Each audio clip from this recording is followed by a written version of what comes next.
마가복음 12장 1절로 12절 말씀해가지고 주일예배를 통해서 두려움의 대상이 누구인가, 두려움의 대상이 누구인가라는 제목으로 하나님 말씀 증거하겠습니다. 마가복음 37번째 시간입니다. 오늘 본문은 예수님께서 비유로 말씀하시는 장면이죠. 대제사장들과 서기관들과 장로들, 이스라엘의 지도자들을 향해서 하신 말씀입니다. 이런 비유는 계속해서 이렇게 반복해서 설명하지만 이 비유라는 것은 어떤 일에 대해서 직접적으로 이렇게 말하지 않고 돌직구 날리지 않고 다른 비슷한 예를 들어서 이렇게 설명하는 거라고 했죠. 그래서 이 비유라는 것은 반드시 목적이 있고 분명한 메시지가 있는 말씀이라 이렇게 말씀을 드렸습니다. 오늘 말씀을 통해서 우리에게 주시는 메시지가 무엇인지 좀 잘 듣고 깨닫고 그래서 우리 삶의 변화가 되어야 될 부분이 있다면 변화될 수 있는 은혜가 저와 여러분에게 있기를 간절히 바랍니다. 1절 우리 같이 한번 보겠습니다. 1절 다시 한번 읽겠습니다. 시작. 예수께서 비유로 그들에게 말씀하시되 한 사람이 포도원을 만들어 산 울타리로 두르고 즙자는 틀을 만들고 망대를 지어서 농부들에게 새로 주고 타국에 갔더니 여러분 이 말씀은 예수님께서 지금 이스라엘의 종교 지도자들 지도층에 있는 사람들에게 하신 말씀이라고 했죠. 이 비유에서 나오는 인물들이 누구를 말하는지 명확하게 드러나는데 포도원 주인은 하나님을 나타내는 것이고 포도원 주인은 하나님이시다. 농부는 누구겠어요? 지금 이 말씀의 대상이 되는 이스라엘의 지도자들, 그죠? 대제사장들과 서기관들과 장로들, 뭐 이런 이스라엘의 지도층에 있는 사람들이라고 보면 되겠죠. 그러면 포도원은 누구를 말하는 거겠습니까? 포도원, 이스라엘 백성을 말하는 거거든요. 이스라엘 백성, 포도원이 이스라엘 백성이다. 그리고 포도원 주인이 보낸 종들은 하나님께서 보내신 선지자들과 예언자들을 의미하는 것이고 종들이 곧 선지자들과 예언자들이다. 포도원 주인은 당연히 주인의 아들은 당연히 누구겠어요? 예수 그리스도를 말씀하는 것이죠. 이 틀을 가지고 이렇게 말씀을 대하면 좀 이해하기가 쉬울 것 같습니다. 자, 포도원 주인이 포도원을 만들었는데 그냥 뭐 이렇게 대충 만든 게 아니라 울타리를 두르고 포도즙 짜는 틀을 만들고 망대를 지었다는 거죠. 그래서 이제 농부들한테 이 포도원을 맡기고 외국에 나갔다는 것입니다. 여러분 이스라엘에서 가장 흔한 나무가 감람나무하고 포도나무거든요. 감람나무는 우리가 아는 올리브죠, 올리브. 뭐 감람나무와 포도나무가 이렇게 굉장히 흔했는데, 그러니까 지금 예수님께서 이스라엘 사람들에게 아주 친숙한 나무를 예로 들면서, 그러니까 이 나무인 포도나무를 예로 들면서 피부에 와 닿도록 말씀을 하시는 것입니다. 비유를 할 때 너무 어렵게 뭐 전혀 생뚱맞게 무슨 뭐 우주가 어떻고 이렇게 얘기하는 게 아니라 우리의 실생활에 있는 것들 가운데 예수님께서 너무 잘 아는 것을 가지고 설명하셨다는 거예요. 그러니까 예수님께서 말씀하실 때 완전 어렵게 이해 안 되는 그런 말씀을 가지고 이렇게 하셔가지고 아무도 이해하지 못하게 하고 못 알아듣고 이렇게 하신 것이 아니라 이해하기 쉽게 알아듣도록 설명하시고 말씀하셨다는 것을 알 수가 있는 거죠. 왜 그렇습니까? 그래야 알아듣고 깨닫고 그대로 살 수 있기 때문에, 그죠? 그래야 돌이킬 수 있기 때문에 그런 것이죠. 만약에 말씀하는데 무슨 말씀인지 전혀 못 알아듣고 뭐 그런다면은 이해를 못 한다고 그러면 이 말씀대로 살 수가 없잖아요. 그러니까 예수님께서 알아듣기 쉽게 비유로 설명하실 때 우리 실생활에 있는 것을 가지고 말씀하셨다는 것입니다. 여러분 그러므로 우리가 좀 꼭 기도해야 될 것 중에 하나가 우리 말씀을 전하는 설교자나 또 성경을 가르치는 우리 선생님들을 위해서 기도하는 것이 좀 필요하죠. 기도하는 것. 듣는 사람이 알아들을 수 있도록 잘 전하고 가르칠 수 있도록 중보하는 것이 필요하다는 거예요. 여러분 뭐 설교라고 다 같은 설교가 아니죠. 들리는 설교가 있고 들어도 뭔 소리인지 모르겠는 그런 설교가 있는데 헷갈리는 설교가 있는데 그런 안타까운 일이 우리 중고등부 예배 가운데 이렇게 벌어진다 그러면 얼마나 이게 슬픈 일이에요. 그렇죠? 설교자를 위해서 특별히 좀 기도할 수 있는 중고등부 되었으면 좋겠습니다. 그래야 이제 말씀을 잘 알아듣고 깨달았고 우리가 그대로 살 수 있기 때문에 그런 것이죠. 자, 여러분 포도나무도 친숙한 것이지만 예수님께서 지금 말씀하신 이 상황, 포도원의 주인이 포도원을 농부들에게 맡기고서 외국에 나간 거, 타국에 가는 거, 이게 그 예수님 당시에 굉장히 보편적인 일이었거든요. 그런 예를 들고서 말씀하시는 거예요. 자, 포도원 주인이 포도원을 대충 만든 게 아니고 뭐라고 했어요? 울타리도 두르고 망대도 지어줬다고 그랬죠. 여러분 이 울타리라는 것은 포도원과 세상을 구별하는 경계선이죠. 경계선. 그리고 뭐 야생동물이나 어떤 뭐 도둑 같은 존재가 함부로 이렇게 들어오지 못하도록 포도원을 보호하기 위해서 만들어 두는 거예요. 망대는 어떤 겁니까? 일종의 뭐 원두막같이 생긴 건데 사람이 올라가가지고 뭐 주변에 뭐가 오나 안 오나 이렇게 경계하고 대략 한 높이가 4m에서 한 5m 정도 됐다고 그러는데 그런 정도 크기의 망대였다고 그래요. 그래서 거기에 올라가가지고 주변에 있는 포도원을 다 이렇게 볼 수가 있는 거죠. 도둑이 오진 않는지, 짐승이 침입하지 않는지 감시하는 용도로 사용하는 곳. 또 때로는 이렇게 포도원에서 수확한 것들이 임시로 보관되는 장소로 쓰였던 것이 이 망대인데 지금 주인이 그렇게 울타리를 두르고 망대를 만들었다는 거예요. 여러분 이것을 보고 뭘 알 수 있습니까? 포도원이 이스라엘 백성을 말한다고 그랬죠. 그러니까 주인인 하나님께서 이스라엘 백성을 울타리를 쳐가지고 보호하시고 세상과 함부로 섞이지 않도록 구별하시고, 그죠? 또 망대를 준비하셔가지고 지키시고 보호하시는 것처럼 이렇게 자기 백성을 지키고 보호하시는 분이 우리 하나님이시다, 우리 주인이시다 이 말씀을 하고 있는 것이죠. 하나님이 그런 분이시다. 여러분 가정에서 아버지나 어머니가 뭐 집을 잘 지키시고 또 문단속을 이렇게 신경 쓰시고 도둑이나 강도가 침입하지 못하도록 경계하는 이유가 뭐예요? 사랑하는 가족의 안전을 지키기 위해서 그런 거죠. 그죠? 사랑하니까 지키려고 그러는 것이죠. 소중하니까. 하나님이 자기 백성을 그렇게 여기신다라는 것을 말씀하고 있는 장면이라는 것입니다. 저 여러분이 하나님께서 그렇게 사랑하셔서 세상과 구별되게 하시고 지켜 보호하시는 분이라는 것을 여러분 꼭 믿으시길 간절히 바랍니다. 자, 주인이 그렇게 하고서 농부들에게 포도원을 잘 관리하라고 이렇게 맡기고 타국에 갔다는 것이죠. 여러분 그 다음에 2절 한번 같이 보겠습니다. 2절 같이 읽죠. 시작. 때가 이름에 농부들에게 포도원 소출 얼마를 받으려고 한 종을 보내니 포도원 주인 자 보세요. 포도원 주인이 농부들한테 포도원을 관리하라고 이렇게 맡겼지만 소유권은 누구한테 있어요? 여전히 주인에게 있는 것이죠. 그죠? 그래서 주인이 농부들한테 이렇게 소작을 주면 밭을 맡기면 포도가 이렇게 수확할 때쯤 수확기에 이렇게 임대료를 받는 일들이 벌어졌다는 거예요. 자, 근데 포도라는 것은 처음 심었을 때 그 해에 바로 열매가 열리는 게 아니라 한 2, 3년 정도 지난 다음에 수확철에 그게 한 9월쯤 되는데 한 2해, 3해가 지난 다음에 9월 달쯤에 그때 이제 처음으로 포도를 수확한다고 그래요. 그러니까 그때쯤 이 주인이 종을 보내서 소작료를 내라, 임대료를 받으러 왔다 이런 상황이 된 것이죠. 그러니까 이것은 뭐냐면 주인의 종이 뭐 갑자기 들이닥쳐가지고 돈 내놔라 막 이런 것이 아니라 미리 정해져 있던 그죠? 때가 되어가지고 주인이 소작료를 받을 때가 돼서 계약한 대로 받으러 왔다라는 것을 알 수가 있는 거예요. 여러분 포도원 농부들에게 주인이 소작료를 거두러 온 것처럼 결산의 때가 반드시 있습니다. 우리 인생에도 결산의 때가 있다고 그랬죠. 그냥 우리 영원히 사는 존재가 아니잖아요. 포도원 농부들에게는 미리 언제라고 알려진 결산이었지만 우리에게는 그것이 언제인지는 모르나 하나님께서 우리의 인생을 결산하시는 때가 반드시 있더라. 그 결산을 통해서 착하고 충성된 종인지 아니면 악하고 게으른 종인지 분명히 구분이 될 것입니다. 구분이 될 수밖에 없어요. 여러분 지금 뭐 청소년 시기니까 이제 뭐 10대 중반 후반 뭐 이러니까 그렇죠? 뭐 여러분 중에 뭐 아무리 늙어봐야 뭐 10대 후반 아니겠어요? 뭐 선생님들 제외하고 그러면 인생을 뭐 우리가 한 70년 80년 산다고 봤을 때 굉장히 오래 남은 것 같죠? 그렇죠? 여러분 70세 80세 뭐 이렇게 다 산다는 보장도 없지만 그거 다 산다고 해도 여러분 인생이라는 게 생각처럼 그렇게 긴 것이 아니에요. 어른들 다 그런 말씀 하시죠. 눈 깜빡할 새 이렇게 지나갔다. 벌써 내가 이렇게 나이 드는지 모르겠다. 전도사도 뭐 벌써 이렇게 머리가 다 희끗희끗해지고 여기저기 몸이 아프고 막 조금 있으면 이제 뭐 마흔이 되니까 뭐 이러고 있는데 중고등부 시절이 저도 옛날 같지가 않아요. 그렇게 막 오래되고 한참 되고 뭐 호랑이 담배 피던 시절이 이런 것 같지 않다고. 진짜 금방 지난 것 같거든요. 금방. 여러분 지금 뭐 20대 후반 30대 사람들 보면 엄청 늙은 사람들처럼 이렇게 보는데 여러분도 그렇게 된다니까요. 금방. 여러분 그렇게 안 될 것 같죠? 금방 와요. 금방. 그래서 뭐가 필요해요? 세월을 아끼고 지금 우리에게 주어진 일에 열심을 내는 것이 필요한 것이죠. 언제 결산을 받을지 몰라요. 인생이 그렇게 긴 게 아니라고. 기회가 항상 있는 것이 아니라고 그랬죠. 특별히 여러분 신앙생활에 좀 열심을 내시고 하나님 말씀을 좀 가까이 하시고 하나님 섬기는 일에 여러분의 시간을 좀 많이 드릴 수 있는 그런 중고등부 되었으면 좋겠습니다. 결산의 때가 반드시 있기 때문에 여러분 끝이 없는 것 같이 이렇게 살지 말고 나한테는 끝이 있다. 그죠?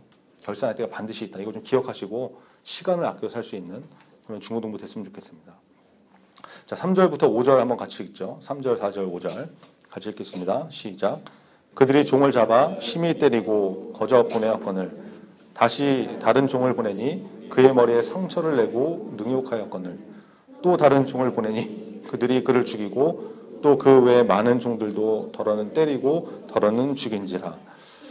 주인이 정당한 권리를 가지고 소장료를 받으려고 임대료를 받아오라고 이렇게 주인 대신해서 종을 보냈는데 사람들이 어떻게 했다는 거예요? 쥐어 패고 빈손으로 돌려보낸 것이죠. 여러분이 만약에 주인이었다 그러면 어떤 마음이 들겠어요? 너무 당황스럽지 않겠습니까? 아니 내 포도원인데 내가 빌려주고 당연히 소장료를 받은 게 맞는데 내가 좀 직접 갈 상황이 안 돼가지고 나 대신 종을 대신해서 보냈더니 종이 갔다 이렇게 돌아왔는데 보니까 얻어 터져 있고 막 눈탱이 밤탱이 돼 있고 빈손으로 온 거예요. 빈손으로. 너무 당황스러웠지만 이거 뭔가 오해가 있겠지. 참고 인내하고 다시 종을 보냅니다. 그런데도 뭐 어떻게 돼요? 똑같은 상황이 벌어지죠. 점점 더 심해지죠. 이번에는 막 머리에 상처를 내고 아주 모욕을 준 거예요. 여러분 지금도 누가 머리 때리면 기분 엄청 나쁘잖아요. 그죠? 머리 쥐어박으면 기분 나쁘지 않습니까? 머리 맞으면 막 넌 나에게 모욕감을 줬어. 이런 대사 튀어나오고 다 뒤집어 엎을 만큼 이렇게 기분 나쁜 일인데 종이 그렇게 돼서 온 거예요. 종이. 여러분 종이 그런 취급을 받았다는 것은 그 사람들이 곧 주인을 그렇게 대했다는 거고 똑같은 거예요. 그죠? 종이 주인 대신해서 온 거니까. 그럼에도 불구하고 이 포도원 주인은 참고 또 참고 인내하면서 종들을 보냈다는 것이죠. 여러분 왜 그랬겠습니까? 포도원 농부들에게 기회를 준 거 아니겠어요? 기회를. 이제라도 돌이켜서 소장료 다시 내고 계속 포도원 맡길 테니까 좀 잘 관리해봐라. 기회를 준 거잖아요. 기회를. 그런데 이 악한 농부들은 전혀 돌이키질 않습니다. 점점 더 심하게 돼야죠. 주인이 이제 마지막 카드를 꺼내듭니다. 주인의 사랑하는 아들. 마지막으로 이 아들을 보내면서 야 농부들이 내 종들은 무시했어도 얘네는 내 종이니까 무시했을 수 있겠지. 그래도 내 아들은 인정하면서 말을 들을 거야. 이렇게 생각하고 사랑하는 아들을 포도원으로 보냈다는 거예요. 그랬더니 어떻게 됩니까? 7절과 8절에 나오는데요. 같이 한번 읽어보죠. 7절, 8절 시작. 그 농부들이 서로 말하되 이는 상속자니 자 죽이자.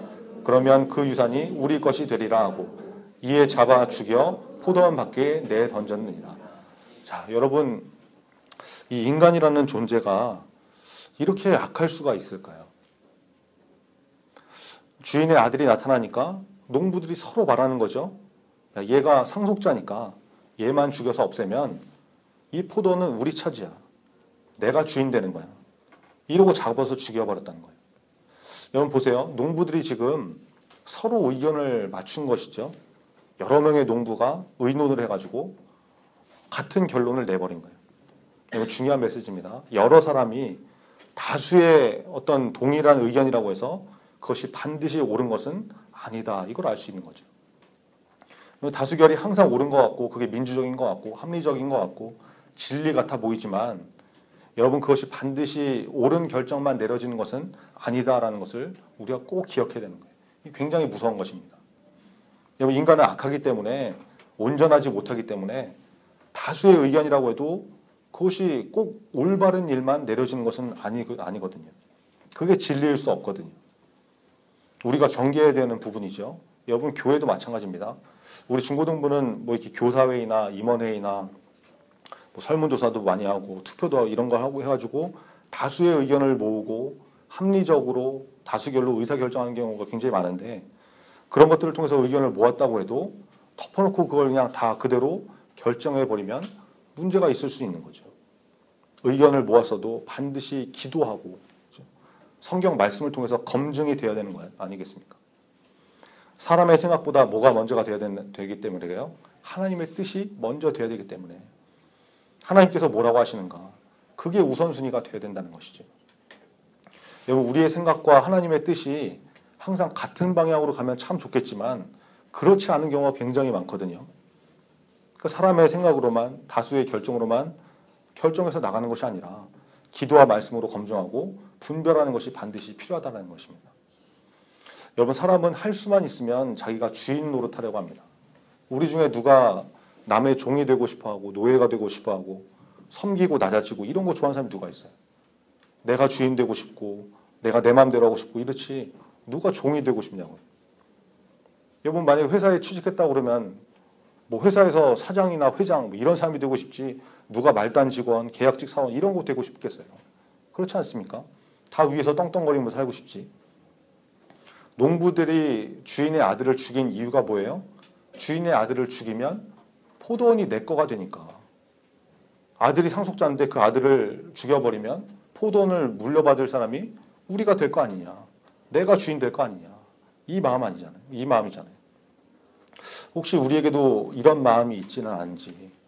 여러분, 포도원 주인의 아들은 예수님이시라고 했죠. 하나님께서 우리에게 예수님을 보내주셨는데 우리 마음 가운데 예수님을 주인으로 모시고 싶지 않아서 내가 주인 되는 거. 예수님을 몰아내고 쫓아내고 있지는 않은지. 아까 영상에서 봤듯이 십자가를 내 안에 가까이 두는 것이 아니라 부담돼. 좀 멀찍이 띄워놨으면 좋겠어. 십자가를 멀리 떨어뜨려 놓진 않는지. 여러분, 우리가 그럴 수 있는 존재라는 것을 좀 기억하시고 순간순간 내가 주인 되고 내 마음대로 하려고 하는 그 욕망을 기도와 말씀으로 좀 제어하시고 하나님이 주인 되실 수 있도록, 그렇죠? 사람의 의견만 모으려고 하지 말고 하나님의 뜻이 무엇인가 그것을 구하고 순종할 수 있는 저와 여러분 되기를 간절히 바랍니다. 9절 같이 읽겠습니다. 9절 시작. 포도원 주인이 어떻게 하겠느냐? 와서 그 농부들을 진멸하고 포도원을 다른 사람들에게 주리라. 여러분, 수차례 주인이 참고 종을 보내고 또 보내고 이래도 안 되니까 사랑하는 아들을 보냈는데 그 아들마저 이 악한 농부들이 죽여버렸죠. 기회를 수도 없이 줬는데 회개하고 돌아올 기회, 돌이킬 기회를 줬는데 거절했더니 결과가 뭐다? 심판이 임하더라. 심판이. 여러분, 진멸이라는 말은 모조리 무찔러서 죽여 없애는 것을 말하는 거거든요. 완전히 쓸어버리는 것을 말하는 것이죠. 여러분, 하나님의 심판은 우리가 죄 한 번 지었다고 임하는 것은 아니에요. 오래 참으시고 인내하시고 기다리시는 하나님께서 참고 또 참고 인내하고 또 인내하시다가 기회를 주시고 또 주시고 이렇게 계속 하다가 그래도 돌이키고 돌아오지 않으면 그때 이제 심판이 임하는 것이거든요. 그래서 여러분, 내가 어떤 죄를 지었는데 아무 일이 벌어지지 않는구나, 괜찮구나, 아무 일 없구나, 뭐 그냥 이렇게 살아도 되는구나, 이렇게 착각하면 안 되는 것이죠. 그러다가 심판이 임하는 거예요. 농부들이 종을 즐겨 패고 돌려보냈을 때 주인이 당장 막 몽둥이 들고 쫓아가고 이렇게 된 게 아니잖아요. 그렇게 심판이 나타나지 않았죠. 아무 일 없이 그냥 또 다른 종이 오니까 별거 아니네, 별일 없네, 이렇게 해도 되겠네, 이래서 또 죄 짓고 더 큰 죄 짓고 이러던 게 사람이듯이, 인간이듯이. 여러분, 상황을 통해서, 말씀을 통해서 우리에게 계속해서 기회를 주시는 하나님, 경고하시는 하나님, 분명히 돌아오라고 하시는데 말씀하시는데 그것을 무시하니까 무서운 심판에 임할 수밖에 없더라. 이것을 우리가 기억해야 된다는 것입니다. 혹시 우리 가운데 하나님 앞에 죄를 짓고 있는 모습이 없는지 우리의 자신을 한번 좀 돌아보시고, 그런 사람이 있다면 지금 당장 무슨 일이 벌어지지 않는다고 해서 괜찮은 게 아니라는 거 한번 꼭 기억하시기 바랍니다. 오늘 말씀을 좀 기회로 깨달으시고 돌이키고 회개할 수 있는 그런 귀한 은혜가 있기를 간절히 바랍니다. 자, 마지막 12절 같이 한번 읽겠습니다. 12절 시작. 그들이 예수의 이 비유가 자기들을 가리켜 말씀하신 줄 알고 잡고자 하되 무리를 두려워하여 예수를 두고 가니라. 여러분, 대제사장들과 서기관들과 장로들이 이 말씀을 듣고 예수님의 이 비유가 자기들을 가리켜서 하신 말씀이라는 것을 알았습니다. 그렇죠? 뭔 소리야? 뭐 갑자기 왜 포도원 얘기를 해? 생뚱맞게 이러고 못 알아듣지 않았다고. 아, 이게 내 말씀이구나, 내 얘기구나, 나한테 주시는 경고구나, 이거 알아들었는데 그 다음에 반응이 어떻게 나왔다는 거예요? 예수를 잡고자 하되. 회개하고 돌아오고 돌이킨 게 아니라 저런 소리 하는 예수를 잡으려고 했다. 여러분, 왜 잡으려고 했겠어요? 뭐 잡아다가 감사하려고, 귀한 말씀 주셔서 뭐 고맙습니다, 이렇게 하려고, 대접하고 섬기려고 잡으려고 하겠습니까? 그게 아니죠. 공격하고 없애버리고 죽여버리기 위해서 그런 거잖아요. 여러분, 말씀을 듣는 것도 중요하지만 들은 다음에 어떤 반응을 하느냐, 이게 더 중요할 수 있다는 것이죠. 회개하고 돌이키느냐 아니면 무시하고 외면하고 공격하느냐. 지금 이 자리에 있는 저와 여러분이 다 말씀을 듣고 있지만 말씀을 들은 다음에 그 다음에 어떤 반응이 나오느냐 이걸 봐야 되는 것이죠. 나는 어떤 반응을 하는 사람인지 여러분 잘 점검해 보시기 바랍니다. 이걸 어떻게 구분하느냐? 말씀을 듣고도 무시하고 외면하고 공격하는 사람의 특징이 그 다음에 나오는데요. 무리를 두려워하더라. 여러분 사람을 두려워한다는 사람을. 내가 누구를 두려워하는 사람인가? 두려움의 대상이 누구인가? 그렇죠? 내가 하나님을 두려워하는 사람인지 사람을 두려워하는 사람인지 이거 보면 명확하게 알 수 있다는 것입니다. 여러분 성경에 사람 두려워해서 망했던 대표적인 케이스가 누구예요? 구약에 나오는 사울 왕이 그런 사람이었죠. 사울 왕.